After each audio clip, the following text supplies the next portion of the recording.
The protective daughter-in-law. The coffee cup shattered against the kitchen floor before I even registered what was happening. I watched the dark liquid spread across the white tiles like spilled ink, and for a moment, all I could think was how much I hated cleaning tile grout. Funny, the things your brain focuses on when your world is collapsing. My name is Margaret. I'm 58 years old, a retired high school English teacher from Charleston. And until that Tuesday afternoon, I thought I knew my son. What I didn't know was that the boy I'd raised, the child I'd chosen and loved for 32 years, was capable of looking at me with such hatred in his eyes. And I certainly didn't know that my daughter-in-law, quiet, reserved Emma, would become the person who would save me from him. Before I tell you what happened next, I need you to understand something about how YouTube works. The algorithm decides who gets to see the ending of this story based on one thing: engagement. If you're not subscribed, if you don't leave a comment telling me where you're watching from, YouTube assumes you're not interested and stops showing you the content. I've seen people spend hours searching for part 2 of stories they never got to finish. Don't let that be you. Subscribe right now. Comment your city below. Because what happens in the next 48 hours? You won't believe it even when I told you.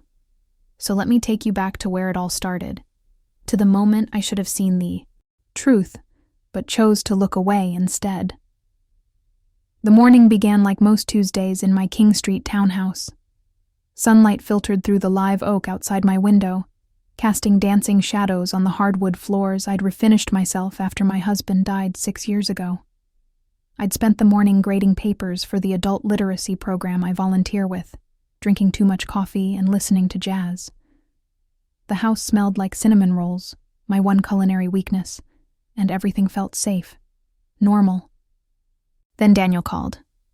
"Mom, I'm coming over. We need to talk." There was something in his voice, something sharp and brittle, like glass about to break. I'd heard that tone before, usually when he was about to ask for money. Daniel was 43 years old, worked in software sales, and had always struggled with what my late husband used to call entitlement issues. We'd adopted Daniel when he was 11, pulled him out of a foster system that had chewed him up and spit him out. For years, I'd told myself that his anger, his constant resentment, was just the trauma speaking. That love would eventually be enough. I was wrong about a lot of things. He arrived 20 minutes later with Emma trailing behind him. My daughter-in-law looked exhausted, dark circles under her green eyes, her auburn hair pulled back in a messy ponytail. She worked as a pediatric nurse at MUSC, pulling 12-hour shifts, and I could see the weight of something heavy pressing down on her shoulders. She caught my eye and tried to smile. It didn't reach her eyes.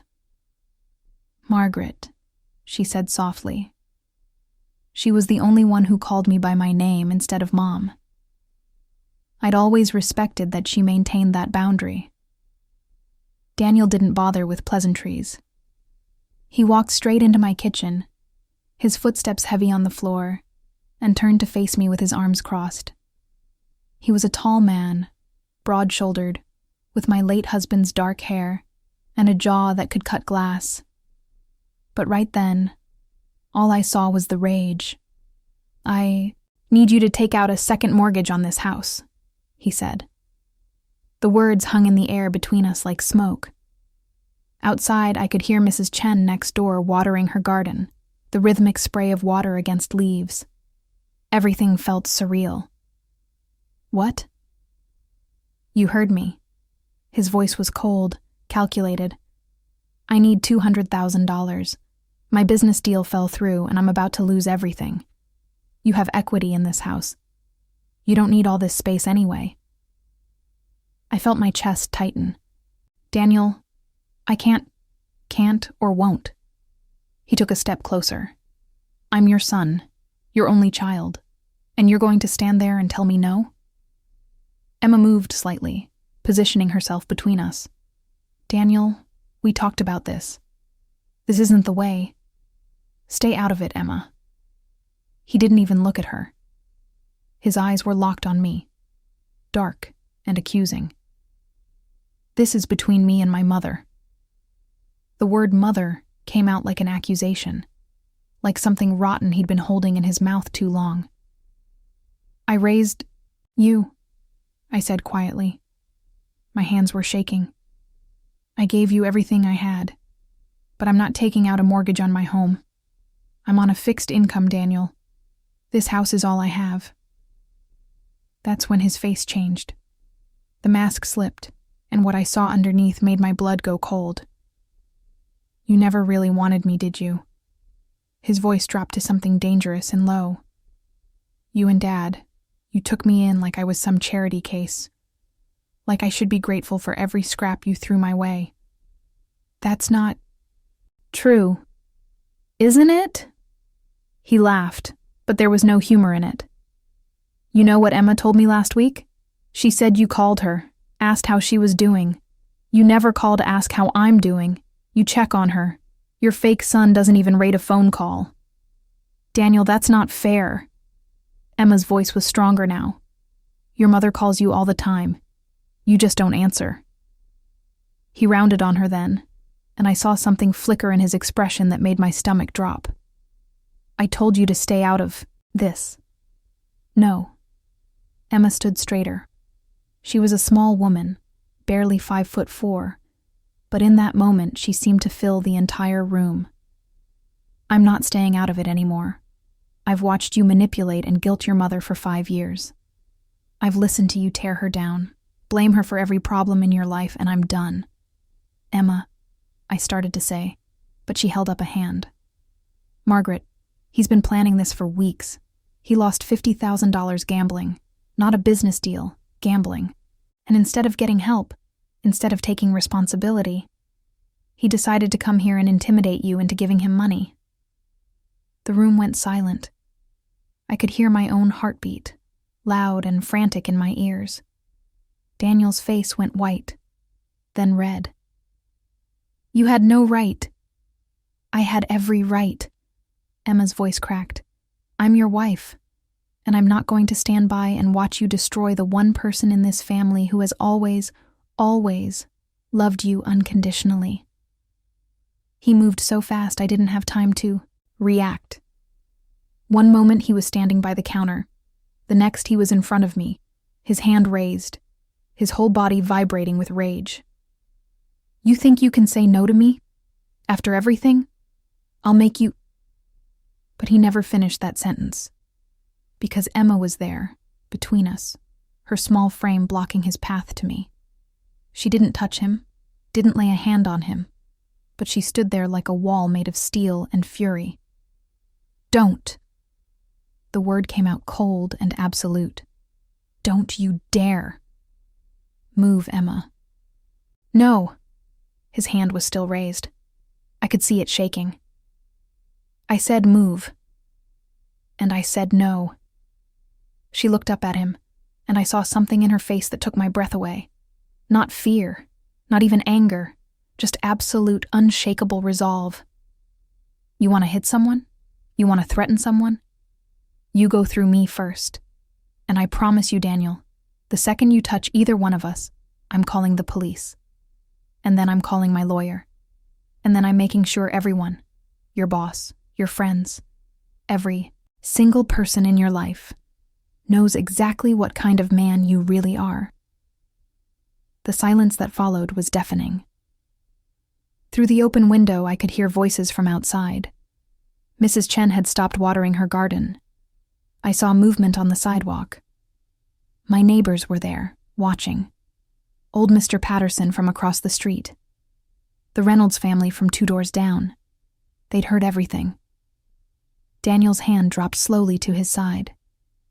He looked around, seemed to realize for the first time that this was happening in front of witnesses. His face contorted with something that might have been shame, but looked more like calculation. You're going to regret this, he said to Emma, but his voice had lost its edge. He sounded like a child throwing a tantrum. No, Emma said softly. I don't think I will. He looked at me then, one last time. I waited for remorse, for recognition, for something that looked like the boy I'd raised. But all I saw was resentment and rage. Then he turned and walked out. The front door slammed so hard the windows rattled. Emma and I stood there in the kitchen, surrounded by broken ceramic and spilled coffee, neither of us moving. I could hear my own breathing, ragged and uneven. "Are you okay?"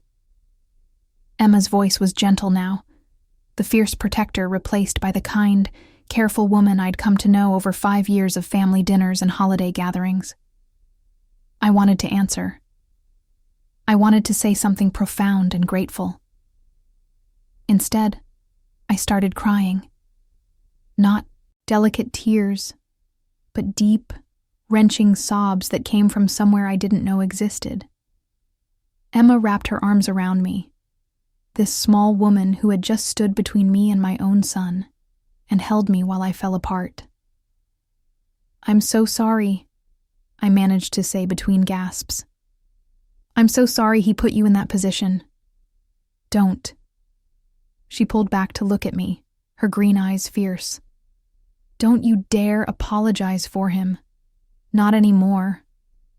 We stood like that for a long time, until my breathing steadied and the tears slowed. Outside, I could hear my neighbors dispersing, quiet conversations drifting through the window. I'd lived on this street for 30 years. They'd all seen, they'd all heard. Emma helped me clean up the broken cup, swept the ceramic shards into the dustpan while I mopped up the coffee. We worked in silence, a strange kind of peace settling over the kitchen. "What are you going to do?" I finally asked. She didn't look at me. "I'm leaving him." "Emma?" "I should have left him months ago." She stood up, leaned against the counter.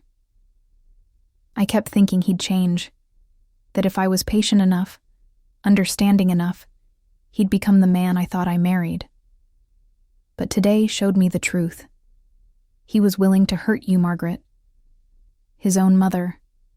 The woman who chose him, who raised him, who loved him when the rest of the world had given up. If he's capable of that, then he's capable of anything. I wanted to argue, to defend him, to say that surely there was some explanation, some way to fix this. But the words wouldn't come, because she was right. "I'm going to get a lawyer tomorrow," Emma continued, "and I'm going to file for divorce. And I know—" Her voice cracked slightly. "I know that means I won't see you as much, that this relationship, whatever we have, might end. But I need you to know that knowing you, having you in my life these past 5 years, has meant everything to me. You showed me what real love looks like, what real family means, and I'll never forget that." Something broke open in my chest, not painfully this time, but like a door opening onto sunlight. "Emma," I said carefully, "you're not losing me. If anything, you're stuck with me now." She looked up, surprised. "What? You think I'm going to let you go through a divorce alone? You think I'm not going to be there, helping you move, bringing you dinner, making sure you're okay?" I reached out and took her hand. "You stood between me and violence today. You protected me when my own son wouldn't. As far as I'm concerned, you're my daughter now. Blood or no blood, papers or no papers. You're mine, and I'm not letting you go." The tears came then, streaming down her face. She pressed her hand to her mouth, trying to hold back sobs, but they came anyway. I pulled her into my arms again, this woman who was half my age and twice as brave, and held her while she cried. "Thank you," she whispered against my shoulder. "Thank you." The next few weeks were a blur of lawyers and paperwork and difficult conversations. Emma filed for divorce on grounds of emotional abuse and financial irresponsibility. Daniel fought it at first, tried to paint her as vindictive and me as manipulative. But too many people had witnessed what happened that Tuesday afternoon. Mrs. Chen gave a statement. So did Mr. Patterson. The truth was too public to hide. I called my lawyer the week after Emma filed and changed my will. Everything.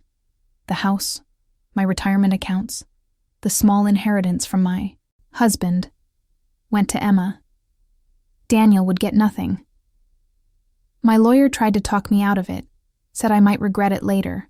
That family was complicated, but I'd never been more certain of anything in my life. Emma moved in with me temporarily while the divorce was processed. She took the guest room upstairs, the one with the window overlooking the garden. At first, she was quiet, cautious, like she was waiting for me to change my mind. But gradually, she began to relax. We fell into a rhythm, her working, night shifts at the hospital, me volunteering at the literacy center during the day. We'd have breakfast together when she got home, sitting at the kitchen table while the sun came up over Charleston. She told me things she'd never told anyone. About growing up in foster care herself, bouncing between homes until she aged out at 18. About putting herself through nursing school working 2 jobs.